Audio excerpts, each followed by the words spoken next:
Today I'll be presenting the Fair Education Act implementation webinar. This presentation is brought to you by Yo! Disabled and Proud and the California Foundation for Independent Living Centers. And today I, Kirk Aranda, will be moderating today's presentation and will be presenting with two guest speakers, Dolores Tejada and Ray Uzeta. The first slide that I have up is what is disability history? Disability history is the history of disability rights and independent living movements and the significant historic contributions of people with disabilities in society. It becomes important to know what disability history is because oftentimes people teach what they think is disability history but ends up being disability etiquette instead. Realizing the difference between the two will be key and crucial when lesson plans are starting to be made, because if disability etiquette is taught in schools, then our history will not be learned. But disability etiquette can be learned by teaching disability history. So then we come to, why is disability history important? Disability history is important to have schools educate their classes so that way the distinction between disability history and disability etiquette is made, and more people become educated and familiar with the contributions that we have made throughout the history of California. The participants that are in the short video I'm about to show you are from the Yo! Disabled and Proud Disability History Campaign Summit that Yo! Was held at the Sierra Health Foundation's Grizzly Creek Camp in 2010. They explain why disability history is important to them, so let's take a look at it. This video was filmed at the 2010 Yo! Organizing Disabled and Proud Disability History Campaign Summit Yo! Held at the Sierra Health Foundation Grizzly Creek Camp. Youth are sitting in front of a disability history display. Interspersed are photos of youth at the Yo! Summit, testifying at the state capitol, marching for disability history at Disability Capital Action Day, speaking at rallies, receiving awards, and having fun. Why should disability history be taught in schools? I think disability history should be taught in schools so students with disabilities and future generations don't go through the same types of teasing that we have while we were growing up. Because I believe every person with a disability should know about their own history, and it'll also educate other people to learn about the history as well, so nothing will be left out. Well, I think it should be taught because when I first participated in YLF 2 years ago, I had no clue about our history. And one example I can say was when I was in high school, I would be very ashamed of my disability. And 2 years ago when I participated in YLF as a staff, I learned a lot of our history, and also I came out really changed. And yeah, that's what I think it is. Disability history should be taught in schools because whether you have a disability or not, if students are able to learn about the leadership and efforts and achievements of the disability community and how we received our rights, I think that a lot of there will be a decrease in discrimination, hopefully, and the stigma towards the disability community.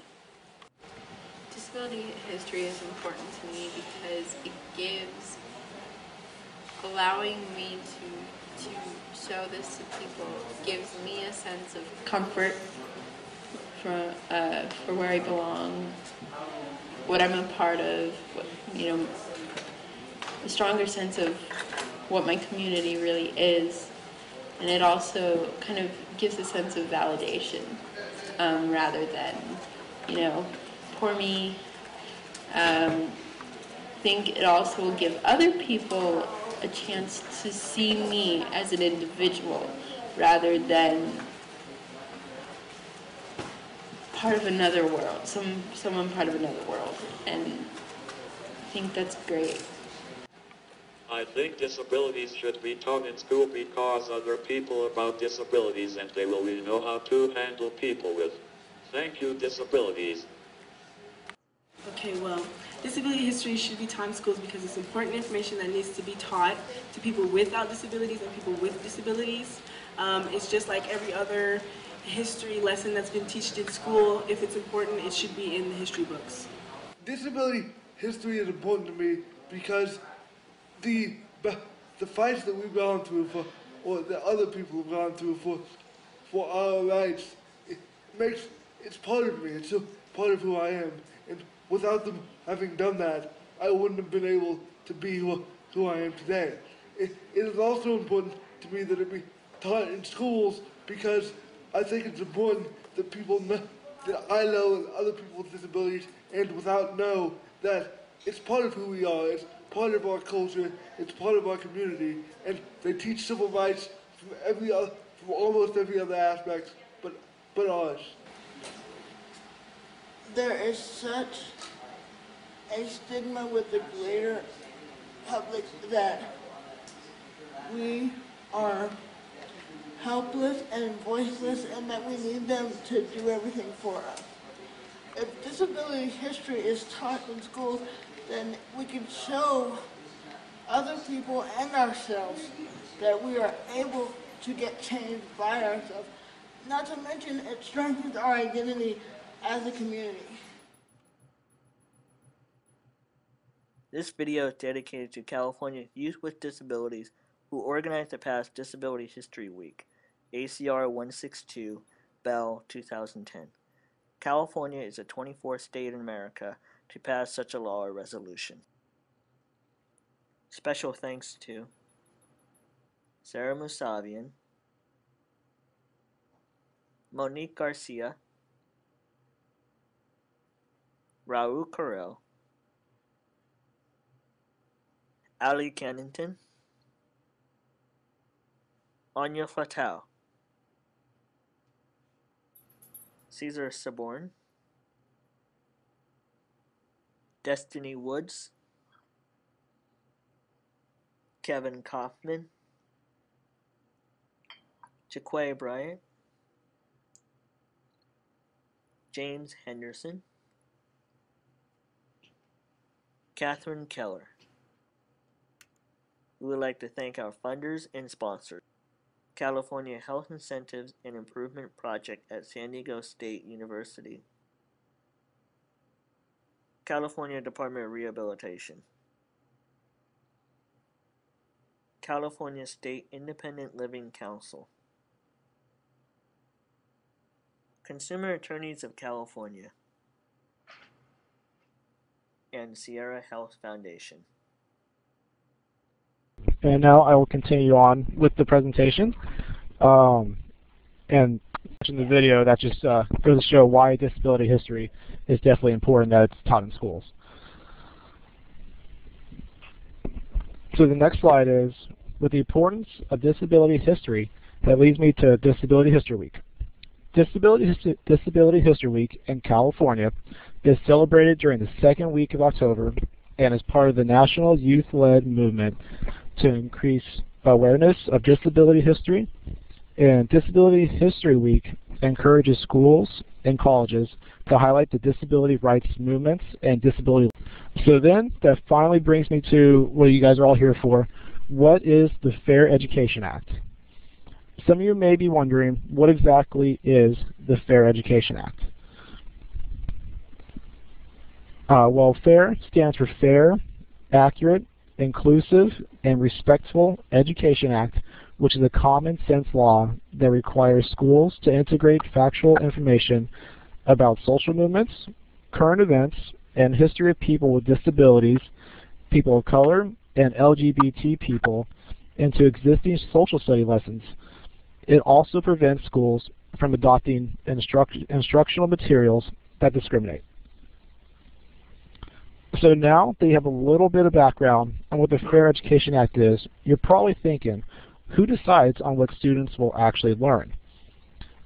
Lessons are required under the Fair Education Act, must be age appropriate for each school, and will be developed at the local level where school districts, local stakeholders, and decision makers will decide what's appropriate for each classroom based on parent and teacher input. So then the next point that I have is, what kind of things might students learn about the Fair Education Act?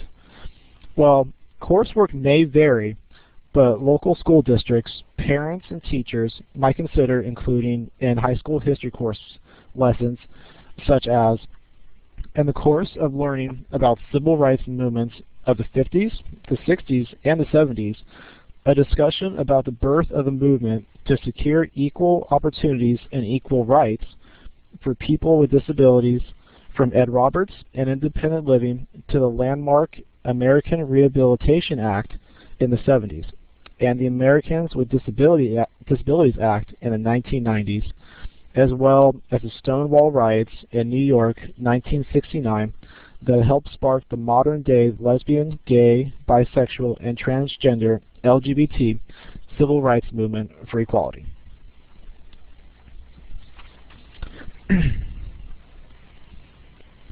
This all sounds great, but when you find, when did the Fair Education Act go into effect? Some of you might be wondering. The Fair Education Act actually went into effect on January 1st of 2012, of this year, but that doesn't mean all schools in California will immediately become inclusive. We need to make sure that the law is implemented and that we get fair, accurate, inclusive, and respectful instructional materials into our classrooms. We need supporters to get involved, work with students, parents, educators, and administrators to explain the importance of this law and direct people to resources for making their schools more inclusive. And the final point that I have is, how does the Fair Education Act positively, in fact, impact kids? Well, discrimination doesn't belong in the classroom, and the Fair Education Act prevents schools from adopting learning materials with a discriminatory bias or negative stereotypes based solely on race, ethnicity, religion, disability, and sexual orientation that can alienate students and foster an environment where bullying thrives. Preventing discrimination and teaching about historical movements and the contributions of people from all backgrounds, regardless of race, ethnicity, religion, disability, or sexual orientation, fosters an atmosphere of dignity and respect that makes schools safer for all students. Well, everybody, we have a special guest speaker with us today, and his name is Raymond Uzzetta. And he's going to present a brief history lesson for us to kind of give us an example of the history that we'll be learning in our classes, in our history classes. So everyone, here is Raymond Uzzetta. Great. And Kirk, what I have, about 5 minutes, you said? Yeah. Okay. And mostly the people are on the line are from the IL centers? Yeah. IL centers, volunteers. Okay. Okay. For those of you who are with the IL Center, just really briefly, I worked for the Center for Independent Living back in the 70s. I was hired by Ed Roberts. I worked for Ed for several years before he became Director of the Department of Rehabilitation. I started the San Francisco ILC. I was the first director, and then I came down to San Diego and worked for the ILC down here. Back then it was called Community Service Center for the Disabled. Worked for them for 10 years. Also, I was the first chairman of the California Coalition of Independent Living Centers from 77 to 82, which was the precursor to the Foundation for Independent Living Centers. So I have a big ILC background. But what I wanted to share with you is, before the ILC came around, a lot of disability advocacy was already going on. I grew up in San Francisco, so let me give you a couple of examples of what was going on. Starting right around the beginning, late 60s, early 70s, there was an organization started way back in the 50s called Indoor Sports Club. And there are still probably some pretty active chapters around the country. And predominantly, it was a group for socialization of people with disabilities, and they had chapters all over the place. In San Francisco, in the 70s, when the voters passed the bond issue to establish the Bay Area Rapid Transit System, BART, we knew that Market Street, Mission Street were going to be all torn up. And people in the Indoor Sports Club, specifically Herb Myerson with the Laguna Honda chapter saw that as an opportunity to lobby and advocate to put curb cuts on Market Street in San Francisco. So IRB organized all the indoor sport chapters, some of the voluntary health organizations like Muscular Dystrophy, Center for the Blind, Easter Seals, and put forth before the Board of Supervisors, one of the committees, a proposal to put curb cuts along Market Street. That met with fierce resistance from the San Francisco Department of Public Works, but we prevailed in the committee hearings. George Moscone, who became mayor, was the committee chair. He had a big supporter back then with Supervisor John Molinari. Board of Supervisors unanimously approved putting curb cuts on Market Street as part of the BART project. That was the very first architectural barrier removal victory in ordinance in San Francisco history. When those hearings were going on, a guy named John Edmonds, who was a post-polio wheelchair user, came up to me and said, hey, congratulations to all you guys, and I want to get involved with you guys. So John was a civil engineer working for Bechtel Corporation, and we talked about what the next step is. So I said, let's do a bigger endeavor.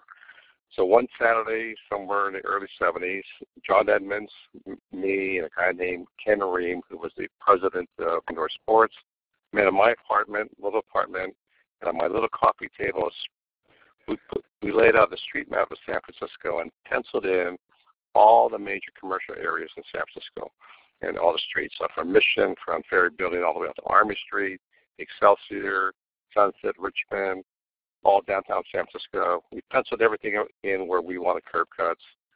Went back to the public hearings at that time by Mayor Joe Aliotto they were having hearings on community development block grants, and we got the mayor's support for a 5-year commitment to designate CDBG funds to do curb cuts throughout the entire city of San Francisco over a period of 5 years. And that was our second major victory. And then we went after the Uni, their railway system, to make their streetcars and buses accessible. We lost that battle initially, but it's kind of ironic because one of the proposals by John Edmonds for the streetcars was to have elevated platforms. That got rejected, so it's ironic for me to go back to San Francisco 30 years, 40 years later and see elevated platforms along Market and every place else that John Edmonds had talked about. Now that's the San Francisco brief history. But the other thing that was going on, starting in the 1970s, was the creation of the, back then called the California Association of the Physically Handicapped, CAPH. CAPH was started by 5 guys sitting in a bar in San Rafael talking about what can be done to remove architectural barriers in California. One of the people said, hey, why don't you go out and start an organization? The guy said, okay, I accept your challenge. That guy's name was Dick Wooten. Dick Wooten was an employee of the Department of Rehabilitation. He lived up in Sacramento at the time.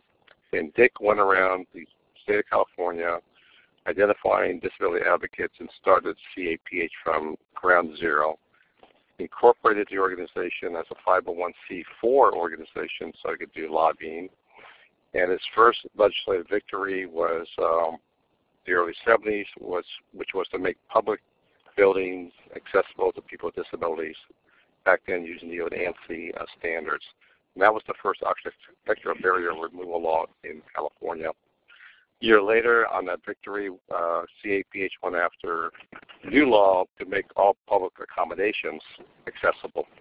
And public accommodations means restaurants, hotels, office buildings. And that's really where all this progress you've seen whenever you go and see accessible facilities, see curb cuts, accessible bathrooms, all of that is a result of legislation sponsored by CAPH. CAPH, which I was heavily involved in, also got behind the disabled students at the California State University systems and helped lobby through California legislature the creation of the Disabled Student Services Network and funding, and that now is institutionalized in the California State University system. CIL really kind of started before CIL on the UC campus in Berkeley. People with severe disabilities were put into Cal Hospital. That's where Ed Roberts, John Hessler, some other people first met. And there's an opportunity that John Heschler saw for funding for services for his college students with disabilities, wrote a proposal, got funded, and that started the Disabled Student Services Program on campus at UC Berkeley. Out of that experience, the people in the community kind of got together and say, look, we accomplished this for students. Why don't we bring this concept of peer counseling, advocacy to the broader community? And that's really the genesis of the creation of CIL. And people like Dan McEwen, Phil Draper, and other people were really the people who came up with this idea. Ed was part of that.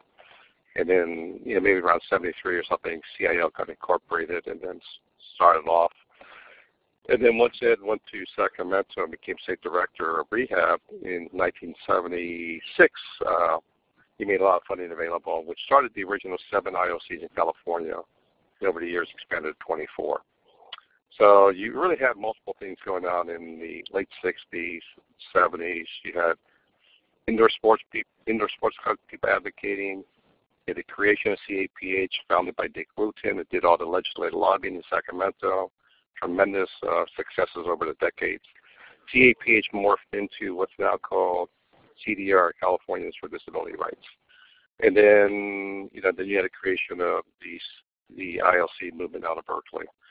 So that's kind of a quick history of the genesis of a lot of stuff that those of you who are younger than I am are now inheriting all those political victories and new programs that got initiated back in the 70s. How's that for 5 minutes, Kirk? That was wonderful, Ray. Thank you very, very much. All right, everybody, that was Ray Uzetta, and what he was just telling us, that is exactly what we should be learning in school. Not disability etiquette, we should be learning about disability history, just like that. And I think Ray, again, I know he's already off the call, but that was great. So then, next it comes to what's next for the Fair Education Act. Where is it at right now? Right now, the FAIR Act is in the stage that schools are taking a slow approach to implementing it. The information in school textbooks are not going to change until schools get new textbooks, which won't be until 2015. And we don't really want to wait that long for disability history to be taught in schools, especially if the law is already in effect. But what this does give us is it gives everyone a great opportunity to organize and educate to get your voices heard out in the community. By getting out there and advocating, you can have a voice in what is going to be put in the textbooks when they're changed in 2015.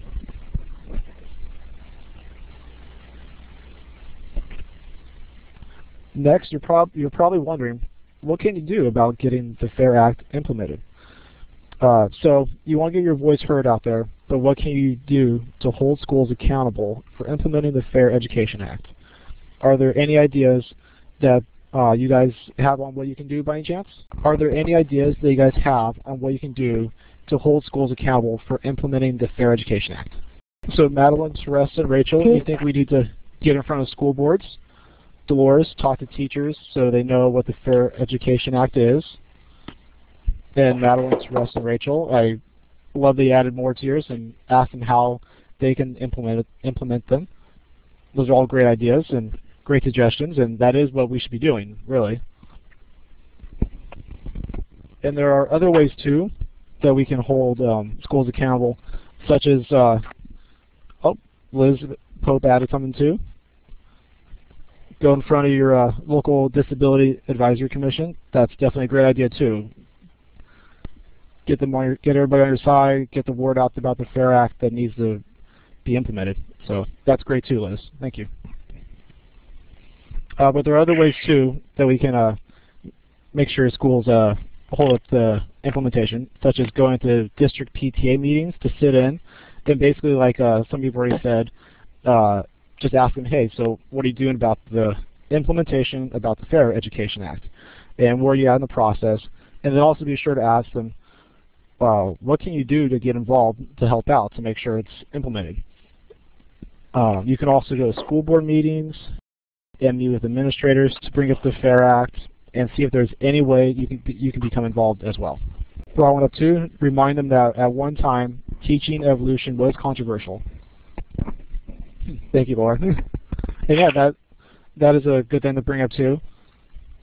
Definitely one of the other ways. Does anybody else have any other ways to bring up the implementation of the FAIR Act? Can I speak? Yeah, go for it. Oh, I didn't know if I. Well, I come from the LGBT community, but because the textbooks aren't going to be changed till 2015, I think it's important to have something to give these schools, handouts, things that they can start using right away. I definitely agree, and that's something we're all of us are working on and will be working on as well. Gathering sources together, bring them all together in one. Maybe you'll have your own sources, and you also want to work with educators to work on materials, so that way it's not just from one side of things too. But yeah, definitely when you go to these PTA meetings, board member meetings, you'll want to have materials with you to show them that, hey, we have materials. This is stuff that I think would be great to go in textbooks when they change.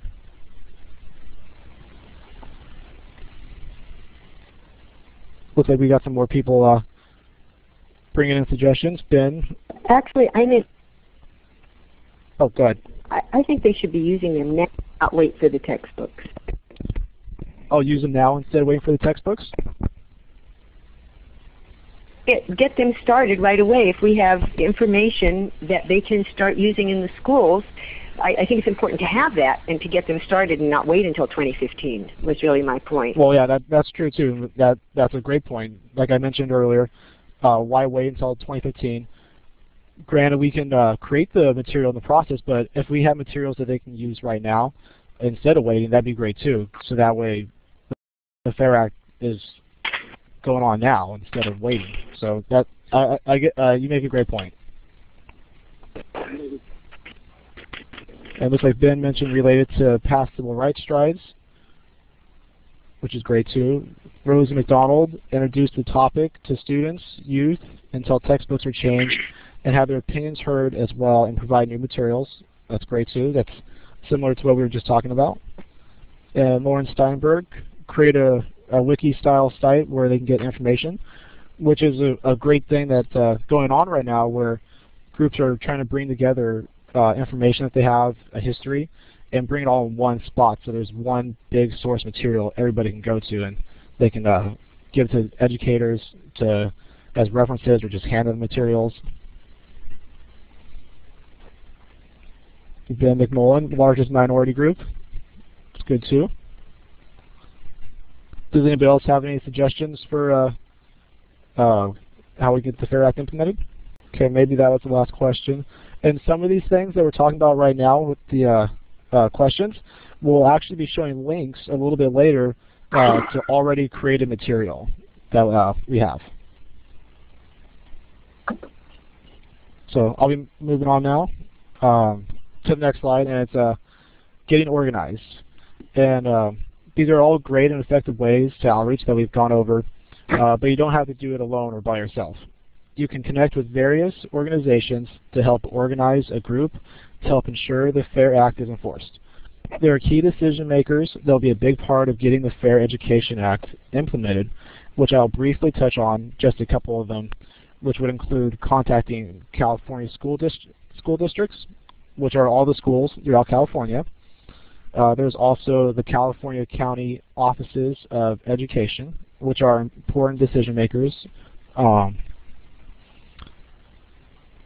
I'm trying to get organized. And trying to get organized, you will also want to connect with community allies, which could range from your local independent living centers, parent groups, SELPAs, the GSA Network, and PFLAG, which is the Parents, Family, and Friends of Lesbian and Gays. These are only a few of the groups that you could contact and organize with in getting people together to advocate for implementing the Fair Education Act. You may know plenty of other organizations, though, that would make great allies as well. Lastly, you'll want to take action, though. You'll want to have materials handy, like we mentioned a little bit earlier, and ready at meetings to go So you'll want to put together resources that you or your group or organization may have already or are working on currently. By showing the school districts that we have materials already ready to refer to, that's a huge asset instead of waiting until 2015, which we can start just teaching now, really. And also, to help organize and take action, you can always look towards social networking. With Facebook and Twitter, they become great organizing tools to get people together for a common cause, whether it's just nationwide support or coming together in one place for an event. With Facebook, you can message people in groups so they all get the same message, as well as leaving messages on people's pages to make them aware of what is going on. There's also the tool of creating an event that you can invite people to through Facebook, which is great for organizing such an event as gathering people to go to a local PTA meeting to speak up about the FAIR Act. Yeah, there's strategy. Twitter is also the same way as Facebook, where you can get a message out to a lot of people to try and organize and put together something. Next, we'll be going over the resources that we mentioned. So you don't have, like I mentioned before, you don't have to do this all by yourself. Right here on this resource page, we have some links to help you get started on where to look so you can start advocating. So on the first link, this involves decision makers. If you want to talk to your local school district but don't know how to go about contacting them, by clicking on the link, this will take you to a list of every school district that is in California and what their location is, the phone you can reach them at, and their personal website, so that we have all the information you need to try and find them. You can scroll down through the whole list. It's in alphabetical order from A to J, and then you just click on the links K through R and S through Y. So that way they'll take you to whatever city, whatever school district. You'll be able to find your school, and you'll be able to find who you need to contact, really, so you know where exactly to go. The California Department of Education county offices, which support school districts by performing tasks that can be done more efficiently and economically at the county level. Offices also provide and help formulate new curricula, staff development and training programs, and instructional procedures, and they may perform many other services to meet changing needs and requirements. So this would be a really great source to tap into to find, and you can find your local county office. They'll provide you with information on how to contact them by phone. Also gives you their website address, so you can check out their website to find out more information about them. And you can also click on more info on the right-hand side. It'll provide even the contact information of the superintendent, such as their name, their phone number, and their email address, so you could just go straight to the superintendent, send emails, letters, which would be a good way to go about that. For the next page, this page of resources has key allies, and we only listed a couple of the many allies that we can get in contact with. But the first link that you click on is for SELPA. It'll take you to their website.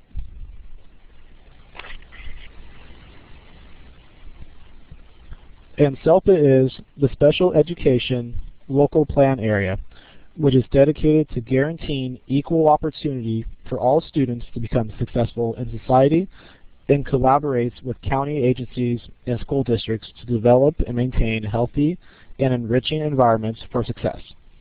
By clicking on the link, it will take you to a more detailed description of SELPA, as well as a contact list, so that way you'll be able to get in touch with your local SELPA organization, which includes the location it's at, what city they're in, and their phone number, so that way you'll be able to get in touch with them, try and organize with them, and see what you guys can do.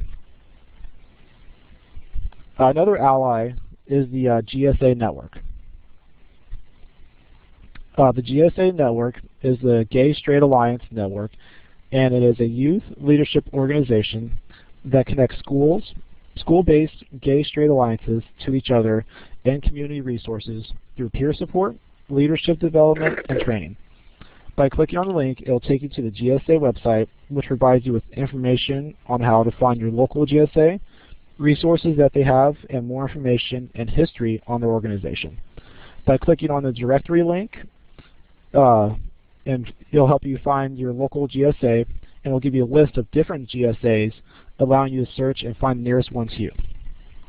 Then for our last page of resources, we have a link that takes you directly to the Yo website, which provides you with various organizational tools and materials that teachers can check out and use too. There's materials that range from information on the Fair Education Act to disability history facts, what's been done for Disability History Week, activities, and there's also lesson plans that are already mapped out, each specifically for elementary school, middle school, and high school. So like we were talking about earlier, there is some curriculum already developed and ready to go. These are early guidelines to what schools should be teaching for disability history. So then for our next slide, we have Advocating with Dolores Tejada, and she's been doing this process of going to PTA meetings, school board meetings for the past couple of years, and will explain to you how the process works and what she goes through, as well as what she has come up with when she does go to schools. So everyone, please welcome Dolores Tejada.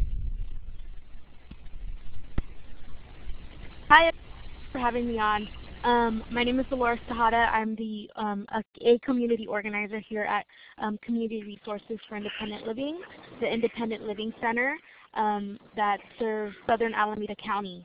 So one of the main parts of my job is that I'm the organizer for the youth group, which is called Disability Action Network for Youth. And we have about 15 members, and we have a meeting once a month. And I've been organizing the group for a little bit over 2 years now.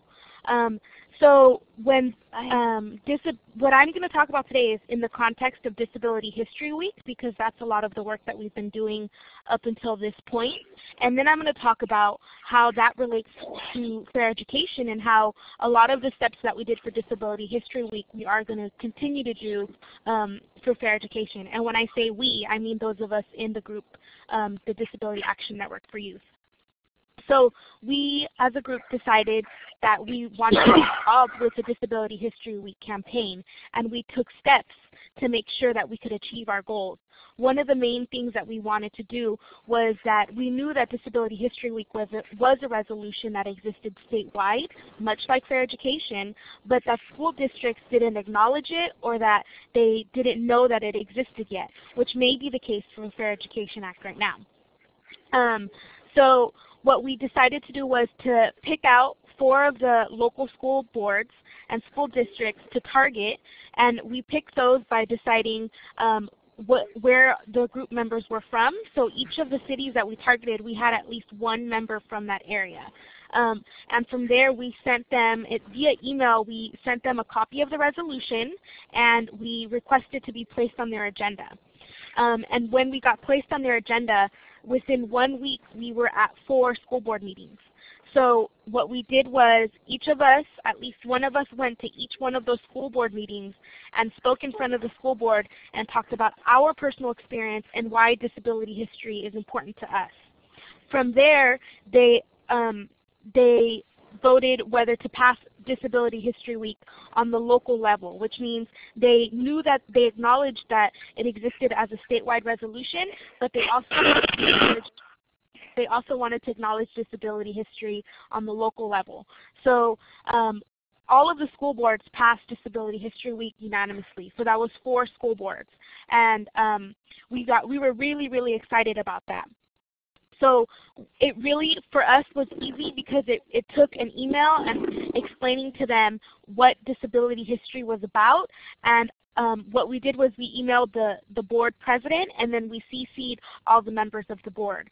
So the board president was the person that we directed it to, but we knew that just in case, school boards members get a lot of emails, we wanted to send it to everybody else as well. From there, because a lot of us working on Fair Education Act are young folks, from there the districts each individual district guided us on what to do. They would say, hey, I need you to call this person, or hey, send this email and with the resolution over to this person who makes the agendas. So a lot of the times, and most of the times, what I found is that the school boards are really enthusiastic, especially when it's coming from youth, and they will help you in the process to make sure you can get it on the agenda. So one of the other things when members were speaking, and some of the people that spoke at school boards are on this call too, is when we talked in front of the school boards and said why we cared about disability history, we said what we would help do in order to make sure that disability history was a real thing. So what we offered them was resources and already made curriculum that other people were using so that they could pass it out to their teachers. One school board district in particular gathered a bunch of different curriculum and sent it to every teacher in the school district. So every teacher and every grade level had a copy of curriculum that they could use in the classroom. The other thing that we decided to do was we wanted to make sure that we knew our own disability history, and we wanted to go out and present it. So we were able to make contact with teachers that we already knew. Some of us, a lot of the students, since a lot of us are young and we had just graduated high school, we knew teachers who we liked, who we approached and said, hey, can we come into your classroom during Disability History Week and teach this? And they were really, really excited about it. So in 2010, in October during Disability History Week, we did presentations at about 4 schools. In March of 2011, we did presentations at 1 school for a whole day. And then again in October during Disability History Week of 2011, so just a couple months ago, we did an entire week of presentations at 5 different schools. So each year it's getting bigger and bigger for us, and so far we've estimated that we've reached over 1,000 high school students and talked to them about Disability History Week. And we were able to connect with teachers, and once teachers seen that the students cared about it and were interested in what we were teaching them, they get really excited, and it's easier to go back the next year and continue to teach disability history. So how does this relate to the Fair Education Act? Many of the same steps that we already did, we're going to continue doing. So we're going to approach school boards and make sure that they know it exists. We're going to create curriculum on the local level that we can work to make sure teachers have it. And we're going to talk to teachers and to administrators at schools so that they know that there's something that they should be doing. So what we plan on doing with Fair Education Act, because it addresses more than just disability, we are really excited to work with other groups, and we're going to connect with groups at high school. So we're going to connect with the Gay Straight Alliance group at high schools. We're going to connect with the Latino club. We're going to connect with all these different clubs so that we can come together and figure out a way to make fair education a reality in those schools.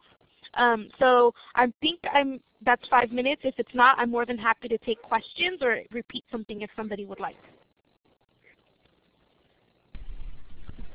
Does anybody have any questions for Dolores really quick?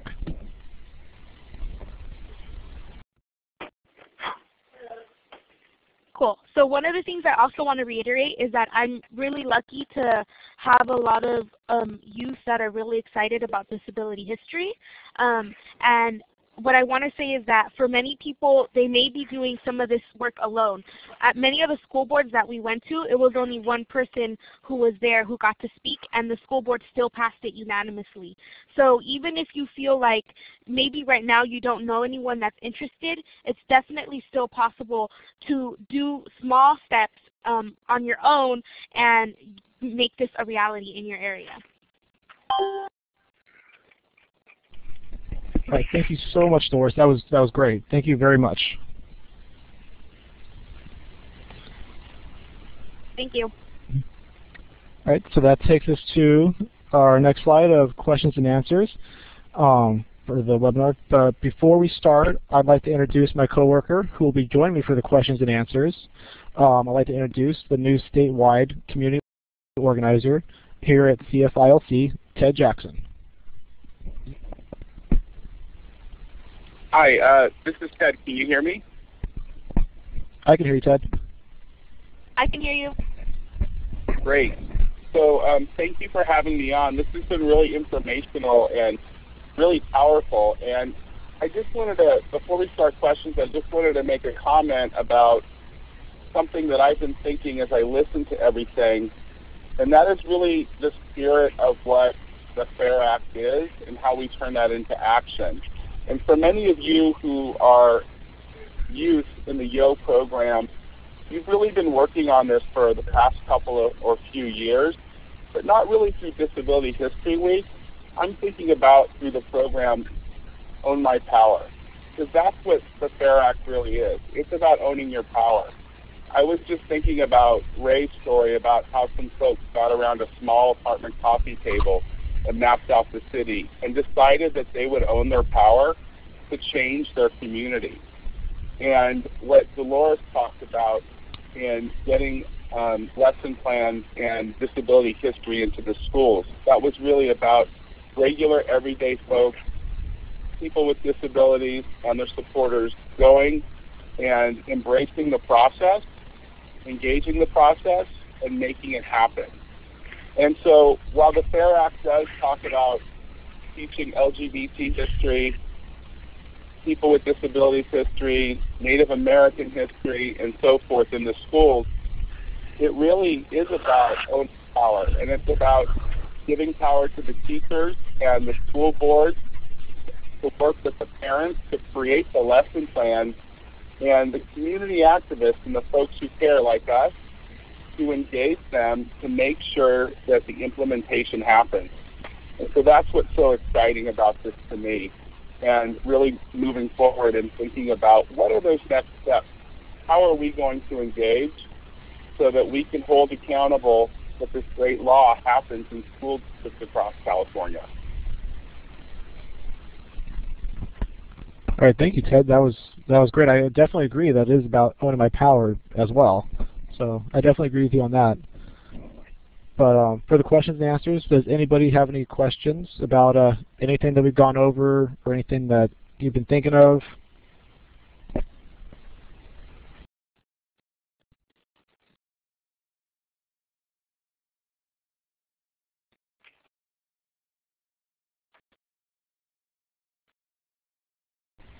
Yes, John.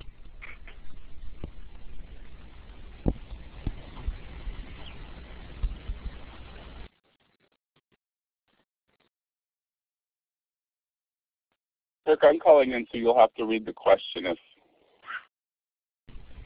John Viet says he's from Our Family Coalition, and I'm currently building a comprehensive, user-friendly website that will include lessons and information related to the FAIR Education Act. It'll be at www.faireducationact.com and is slated for mid to late February launch. If you have any lessons you'd like to submit or any tips and suggestions, please email submit@faireducationact.com. No problem, John. That's great, and that's going to be a great resource. Definitely, that's going to be a really good resource. Really good. It's going to be a very, very good resource, and already on the YO website, yodisabledandproud.org, under Disability History Week, there's a lot of the disability history lesson plans. So it's really good that we're preparing to gather information, but I want to remind folks that, we have to actually make this happen. We need to have those libraries of information and materials and historical data and lesson plans out there.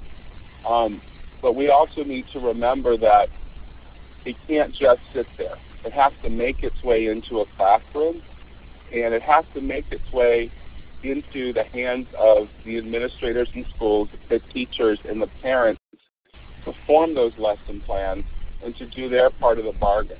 And our part of the bargain is really to go out and to activate, to engage, and to implement this type of education in our schools. Two work hand in hand, I think.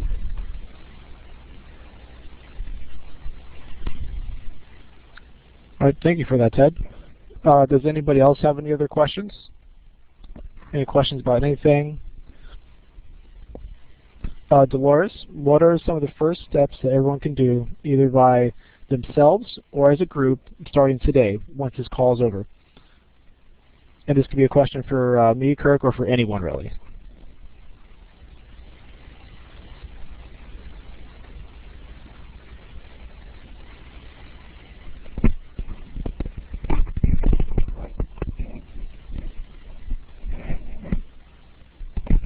I would personally say one of the first steps to getting that people can do once this call's over is just to get the word out there about the FAIR Act, because there's a lot of people out there that don't even know that the FAIR Act exists. So coming from my perspective, I would say that'd be one step that people could take to as soon as the call's over, just get the word out there. I don't know if anybody else has any other suggestions. If Ted, if you have any suggestions. Yeah, Kirk, I think that folks could email us, and our emails are pretty simple. It's either ted@cfilc.org or kirk@cfilc.org. And I think we would be willing to spend some time on the phone with you and walk you through some of the materials and the resources and the connections that were in this PowerPoint for the webinar today, like the SELPAs and the local school boards, and talk to you about how you could build a team of citizens who would like to engage with the school board and get on their agenda.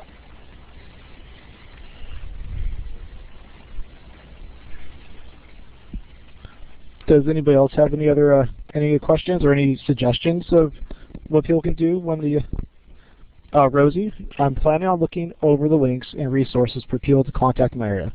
That sounds great, Rosie. Sounds like that's going to be your first step for once the webinar is over.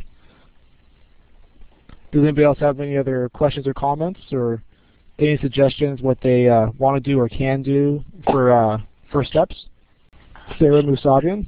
There's also monthly teleconference calls which people can get involved with, both for the FAIR Education Act Implementation Committee and for Disability History Week. Those are both great things that people can join, Sarah. You're definitely right. Definitely.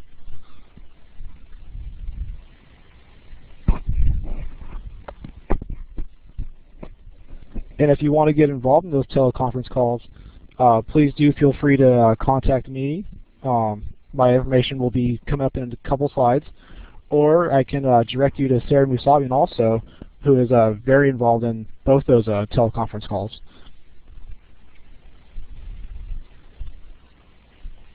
Anybody else have any suggestions about how to start, or anybody else have any questions about anything? Any last minute questions before we end this up? Anya, how do you get people involved besides educating them about the FAIR Act?